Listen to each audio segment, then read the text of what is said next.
Здравствуйте, господа и дамы. Вы, наверное, не ожидали, но да, сегодня у нас в роли подопытного Baldur's Gate 3. Рассмотрим все параметры графики более детально, чтобы каждый мог просто взять и настроить игру под свою систему. Ноутбук или ПК, неважно. К тому же, спустя чуть больше года после релиза поменяли настройки графики и добавили кое-что новое. Да и давайте признаемся честно, БГшка 3 твердо вписалась в историю игровой индустрии. В нее будут играть даже спустя годы. Поэтому я считаю, что данное руководство будет полезно как для бывалых, так и для новичков, которые только начали познавать эту прекрасную игру. Плюс еще 7-й патч вышел, ожидается вроде как и 8-й. Короче, готовьте ваши ручки, ну а мы начинаем. Ребятки, если у вас есть желание, самое главное возможность, можете поддержать мой канал подпиской на Boosty. В знак благодарности вы получите мой архивчик с оптимизацией как Windows 10, так и 11. Он активно развивается, стараясь в каждой новой версии добавлять что-то новое. Там же находится гайд на 30 минут, как всем этим пользоваться. Плюс иногда публикую разные твики, отдельные настройки для некоторых игр и все возможные архивы в одном облаке. А также у меня есть Telegram, в котором я делюсь игровыми новостями, когда следующий ролик и так далее. Ну и конечно же наш Discord сервер. Мы там общаемся, играем и решаем проблемы, которые у вас могли возникнуть. За любую активность буду благодарен. Отвечаю всем и постоянно. Ссылочки в описании.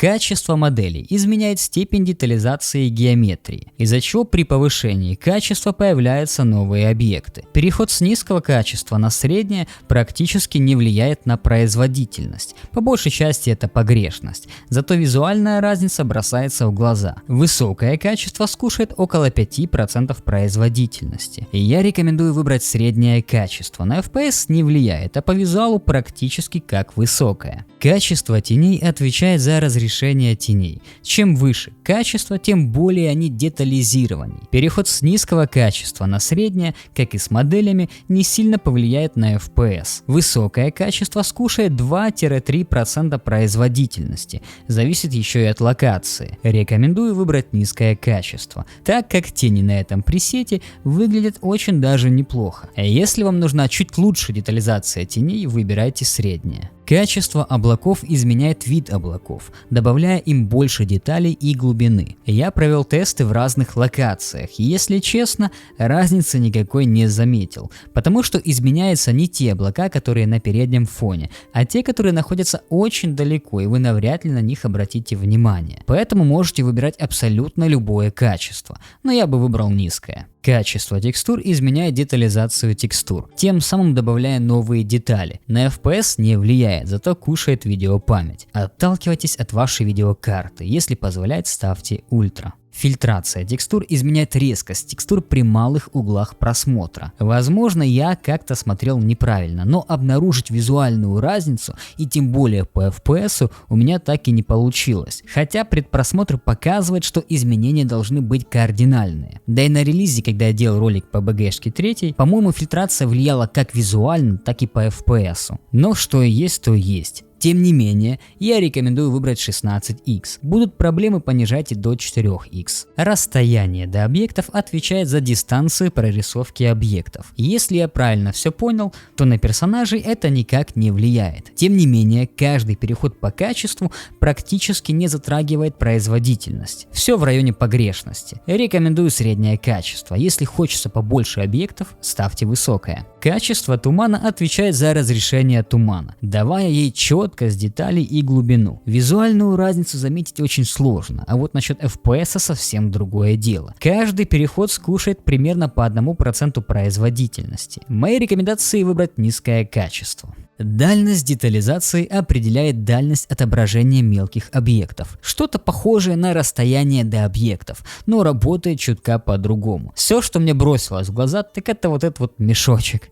На FPS никак не влияет. Ставьте то, что больше нравится. Детализация отдаленных движущихся объектов. Заметить изменения очень тяжело, и в основном только в густонаселенных местах. По FPS разницы нет, но на слабых процессорах рекомендую выбрать низкое качество, так как этот параметр может нагрузить ваш процессор.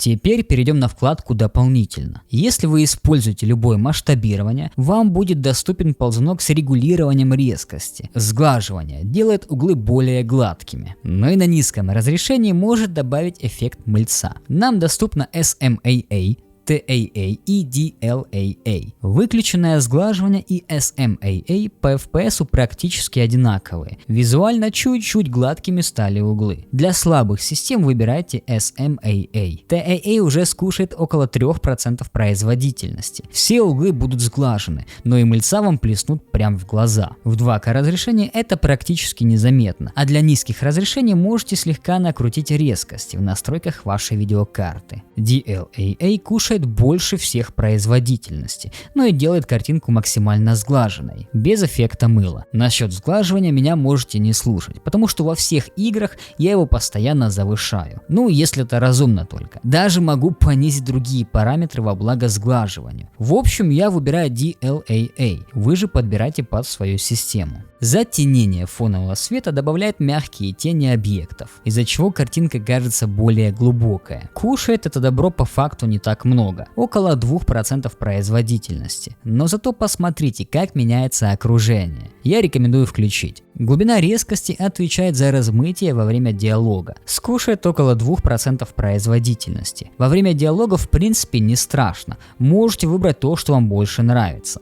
А вот качество глубины резкости на сглаживании квадранта еще скушает 1% производительности. Сумеречные лучи добавляют лучи солнца. Судя по тому, что я прочитал, плюс сам протестировал, по-моему, лучи работают независимо от галочки и на FPS никак не влияют. Оставляйте включенными. Свечение делает те объекты, которые и так светятся, еще более яркими. Скушает около 1% производительности. Если у вас в среднем более 70 FPS, галочку можете оставить включенной. Рассеяние света снизу симулирует свет под поверхностями. Кушает 1 кадр, не процент. Можете включить, так как данное рассеивание работает не во всех локациях. Режим медленного HDD лично я не проверял, потому что у меня HDD попросту нет. Как оно работает, не подскажу, но как пишет описание, снимает нагрузку жесткого диска. При этом будет использоваться больше видеопамяти и оперативной. Хорошо это или плохо, я не знаю. Кто тестировал, напишите. Динамические толпы по названию так все ясно. По идее, этот параметр может чуть сильнее нагружать ваш процессор. Рекомендую для начала выключить, но если будут баговаться толпы, тогда лучше включить.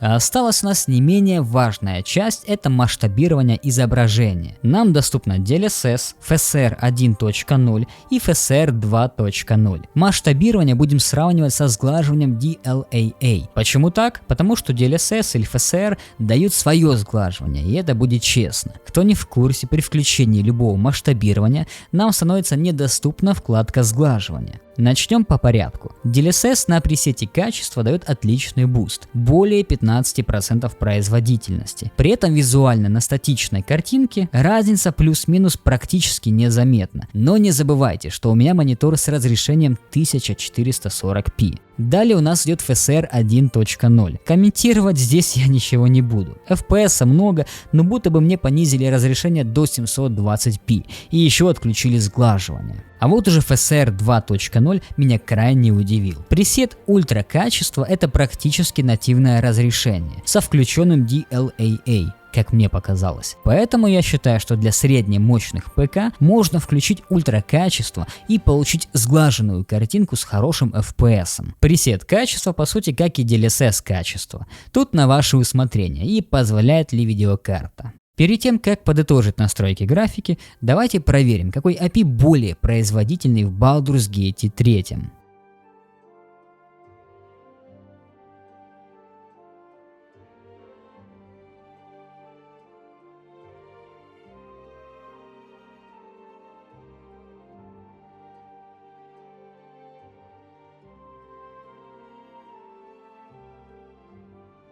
Вы сами все видели. Вулкан более производительный стал. Потому что, насколько я правильно помню, на релизе Вулкан очень сильно отставал. А нагрузка на процессор, как мне показалось, тоже заметно ниже. Пока на вашем экране показываются тесты оптимизированных настроек против самых высоких, без масштабирования изображения, если что. Давайте подведем итоги. Настройки графики сделали более компактные. Теперь понятно, что где находится и зачем ты это крутишь. Добавили FSR 2.0, который отлично справляется. И плюс Vulkan стал более производительней. Несмотря на то, что настройки графики в Baldur's Gate 3 не сильно бустят FPS, я бы даже сказал слабенько, тем не менее, если смотреть по локациям, а не на общую производительность, нет резких просадок и резких подъемов. А на этом все. Благодарю за просмотр. Если ролик показался полезным, можете оценить его большим пальцем вверх. Подписка на канал, телегу и мой бусти, если интересно, приветствуется. Я там публикую различные твики, настройки,